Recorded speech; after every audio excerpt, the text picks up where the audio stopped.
Juin 1941. Europe de l'Est. L'Allemagne envahit l'Union soviétique et les combats sur le front de l'Est dégénèrent rapidement en une guerre de famine, d'exécution et de brutalité sans fin. Les hommes de la première division de montagne qui y servent deviennent endurcis et indifférents à la souffrance, façonnés à la fois par la violence dont ils sont témoins et par celle qu'on leur ordonne d'infliger.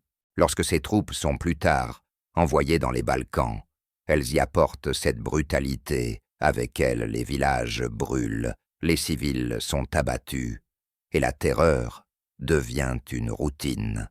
Mais les crimes de ces hommes ne resteront pas impunis, et à la fin de la Seconde Guerre mondiale, des milliers d'entre eux paieront de leur vie pour ce qu'ils ont fait. Au déclenchement de la Seconde Guerre mondiale, le 1er septembre 1939, la première division de montagne, une unité d'élite de l'armée allemande, la Wehrmacht, participe à l'invasion de la Pologne, avec une force d'environ 25 000 hommes. L'unité créée en avril 1938 et utilisant la fleur Erdelwies comme symbole d'identification, s'était distinguée lors des combats dans les Carpates. Déjà pendant cette première phase de la Seconde Guerre mondiale, les membres de la division commettent leur premier crime de guerre lorsqu'ils tuent 6 civils et 3 prisonniers de guerre le 8 septembre 1939 dans le village polonais de Roselle. Ces actes faisaient partie de la politique allemande à l'égard de la population civile polonaise, au cours de laquelle les soldats allemands étaient entraînés à ne pas voir les civils comme des personnes, mais comme des ennemis potentiels.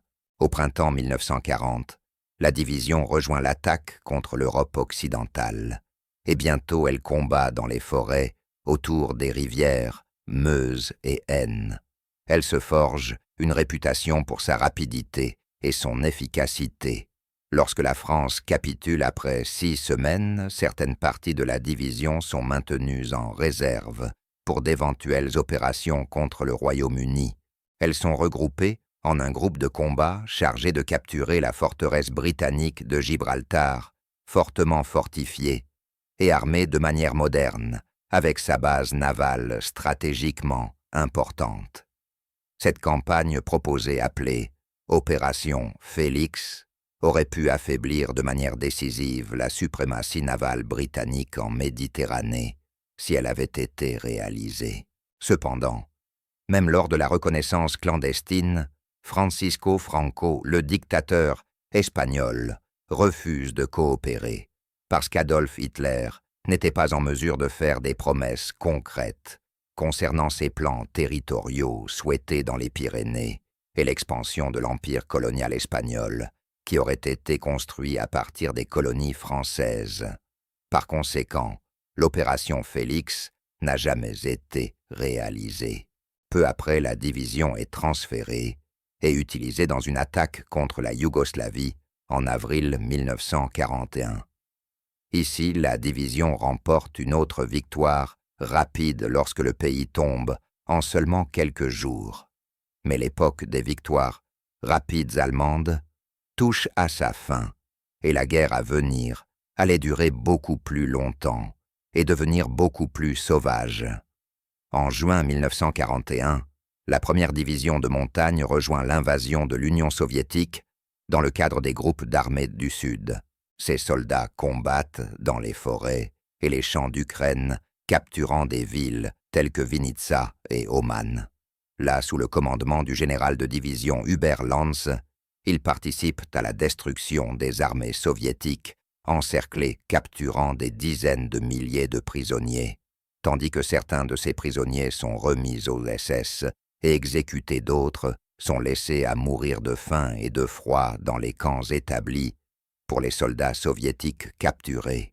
Dans la ville de Lviv en Ukraine actuelle qui tombe tôt lors de la campagne allemande contre l'Union soviétique, les membres de la division et la milice ukrainienne locale participent au pogrom qui tue des milliers de juifs dans les rues. Le commandement de la division joue un rôle dans la violence, en alimentant la haine et en détournant le regard lorsque des atrocités contre la population civile ont lieu. En 1942, la division participe à la grande offensive du sud d'Hitler, progressant dans le Caucase vers la mer Noire. Les troupes de montagne se frayent un chemin à travers des cols de plus de 3000 mètres d'altitude. En août 1942, elles escaladent le mont Elbrus, le plus haut sommet de Russie et d'Europe, et y plantent le drapeau nazi, au sommet une victoire symbolique célébrée dans les journaux allemands à travers l'Europe. Mais la campagne se termine par un échec et la contre-offensive soviétique les oblige à se replier à travers les mêmes montagnes qu'elles avaient conquises, laissant derrière elles des centaines d'hommes morts et gelés. Au printemps 1943, la division n'est plus qu'une ombre de ce qu'elle était. Plus de 19 000 hommes ont été tués. Les survivants qui reviennent du front de l'Est sont des vétérans façonnés par le froid extrême, la faim et la violence. En 1943, la division est retirée du front de l'Est et envoyée dans les Balkans, où un nouveau type de guerre l'attend. Au lieu de combattre des armées régulières, les soldats Zerdelv sont chargés d'écraser les mouvements de partisans en Yougoslavie, en Albanie et en Grèce. Sous le commandement du général Waltettner Ritter à Grabenhoren, ils reçurent des instructions directes du haut commandement allemand d'employer des mesures extrêmes dans ce territoire. Les villages soupçonnés d'aider les partisans devaient être détruits, leur bétail saisi et leurs habitants exécutés. Ce n'était plus une guerre au sens traditionnel, mais un terrorisme organisé contre la population civile. La réputation de brutalité de la division croît rapidement alors qu'ils combattent les partisans au Monténégro, où ils exécutent des prisonniers sans procès.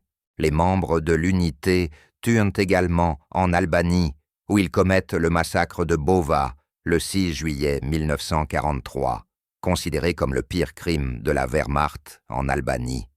Lorsque les membres du 98e régiment de la 1re division de montagne, armés de lance-flammes, mettent le feu à toutes les maisons du village.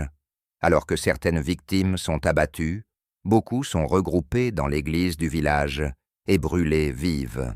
Après ce massacre durant l'été 1943, l'unité est transférée en Épire, dans le nord-ouest de la Grèce.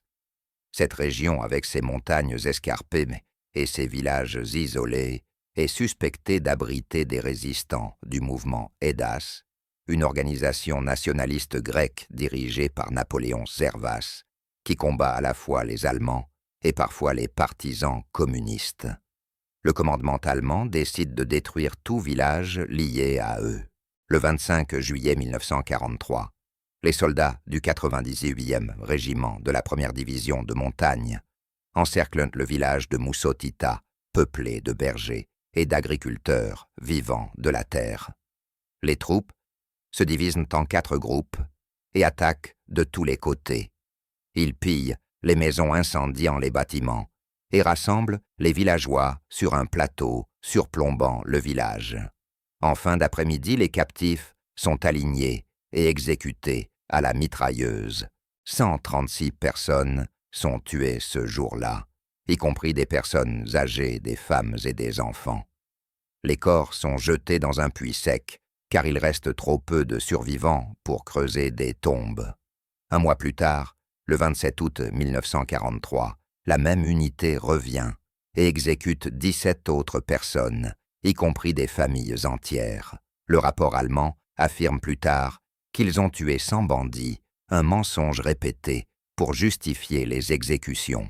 Le massacre de Moussotita n'était que le début de la terreur en Épire. Dans les semaines suivantes, la 1re division de montagne détruit village après village. Dans le village de Kmeno, le 16 août 1943, 310 êtres civils sont assassinés, parmi eux des femmes enceintes, des personnes âgées et de jeunes enfants.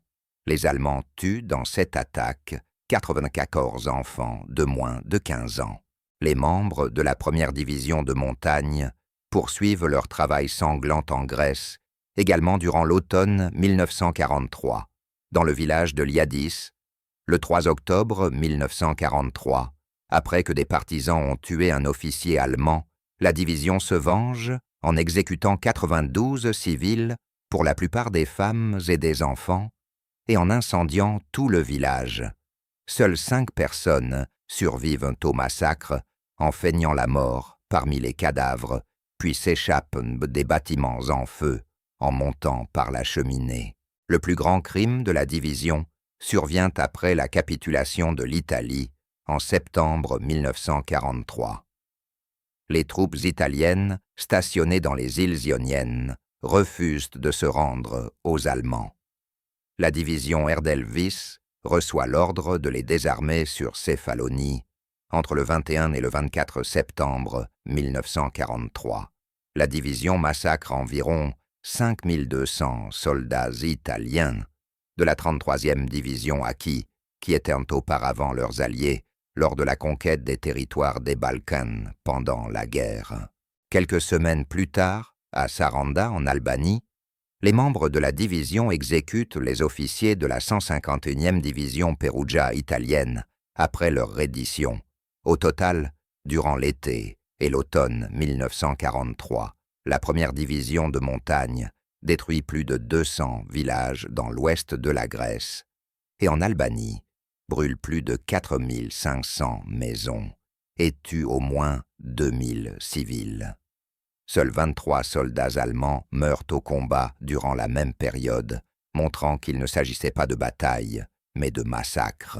Les femmes, les enfants et les personnes âgées sont souvent tuées en premier, et des communautés entières sont laissées en ruine. Les soldats de la division appellent ces opérations des « bonded warfare », mais elles étaient en réalité des actes d'extermination. Fin 1944, la guerre tourne contre l'Allemagne. La division encore engagée en Yougoslavie, puis en Hongrie, subit de lourdes pertes, et le 12 mars 1945, elle est renommée Première Division Falserberg et livre ses derniers combats sur le territoire autrichien. Lorsque la guerre en Europe se termine, le 8 mai 1945, les soldats restants se rendent aux Américains.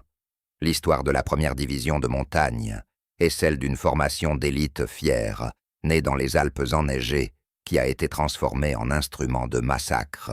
Formés pour escalader des sommets, ces soldats finissent par incendier des maisons et tirer sur des villages. Ils apportent avec eux les habitudes du front de l'Est, l'obéissance, la dureté et la croyance que tout acte pouvait être justifié comme faisant partie de la lutte contre les soi-disant bandits. À la fin de la guerre, les delveux qu'ils portaient n'étaient plus un symbole de pureté, mais de culpabilité et de meurtre. Les crimes qu'ils ont commis en Pologne, en Union soviétique, en Grèce, en Albanie et en Yougoslavie constituent un chapitre sombre de l'histoire de l'armée allemande. Mais ceux qui ont tué des civils innocents ont été confrontés à la justice. Des milliers furent tués pendant la guerre, comme le général Litan Wultner, porté disparu et probablement tué lors des combats près de Belgrade. En septembre 1944, Vibald dressa l'officier responsable des tueries à Moussotita et surnommé parmi ses camarades le Néron de 1298, est tué lors d'un raid aérien allié sur la ville allemande de Fribourg en novembre 1944. D'autres furent exécutés par les Alliés après la guerre, comme l'ancien commandant de la division le général des troupes de montagne, Isef Kerbler, qui fut pendu à Ljubljana le 26 février 1947. Dans les Balkans, les crimes de la division Erdelv sont encore rappelés. Moussotita, Komen Oliades et Borova renaissent de leurs cendres, et leurs habitants se réunissent chaque année pour honorer les victimes. Des monuments marquant les sites d'exécution et les cicatrices de ces atrocités perdurent dans les tombes et les ruines qui subsistent jusqu'à aujourd'hui.